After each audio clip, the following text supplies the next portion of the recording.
Mga kapuso, malapit 800 ka mga pasahero driver kag pahinante ang na-stranded sa Dumangas Port bangon sa epekto sang Bagyo Kabayan.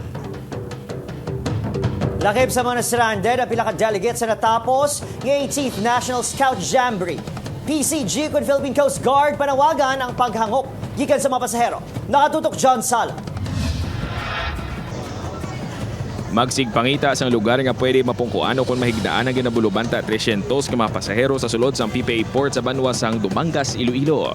Ini matapos kinkan sila sang Philippine Coast Guard ang biyahe sang Roro vessel gikan sa Dumangas padulong sa Bacolod City vice versa. Lakip sa mga na-stranded ang pila ka mga Boy Scout kag manunudlo ang nagpakigbahin sa 18th National Scout Jamboree sa syudad sang Pasig. Si Randel nga mapauli pakuntani sa Zamboanga City bisan nahidlaw na kuno sa iya ginikanan nahangpa ng ila sitwasyon. Okay lang po.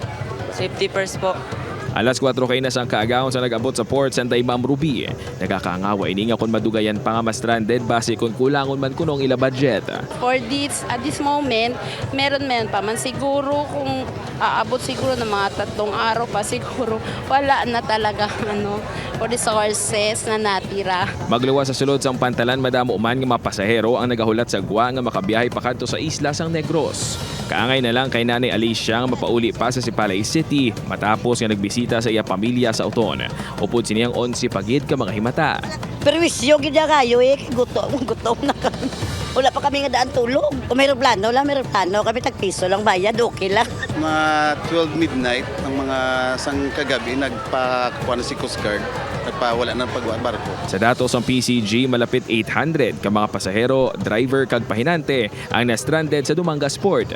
Bangod diyara sa idalom sa Tropical Cyclone Wind Signal number 1 ang Cebu, Negros Occidental kag Guimaras. Kansiladong mga biyahe sang Roro sa Dumangas Port kag fast crab sa PPA Iloilo City, padulong sa Bacolod City.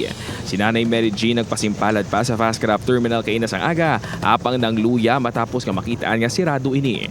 Iway tami mo kung cancel ang biyahe kay para man sa aton nga sa kasiguruhan mo. Kung may nagagalit due to some considerations na bilang isang pasahero, ang hiningi na lang po natin is maunawaan nila na ang ginagawa po ng Philippine Coast Guard at ng mga kapitan ng barko na kung hindi po makalayag on time para makauwi sila is for their safety. Hopefully po, bukas po na malilift na. However, we will really depend sa kung ano po yung i-issue ng pag-asa na weather. Kansilado man ang biyahe sa masakayan pandagat halin sa Botongon Port, sa banwas ang istansya Iloilo padulong sa Sipalay City. May ang port sa Ahoy Iloilo padulong sa EB Magalona kag Iloilo City padulong sa Cebu. Samtang naghatag man sa pagkaon sa mga na-stranded nga pasahero sa Dumangas Port ang PCG kag Port Management. Upod kay Cirilo Renduque, John Sala. 1 Western Visayas.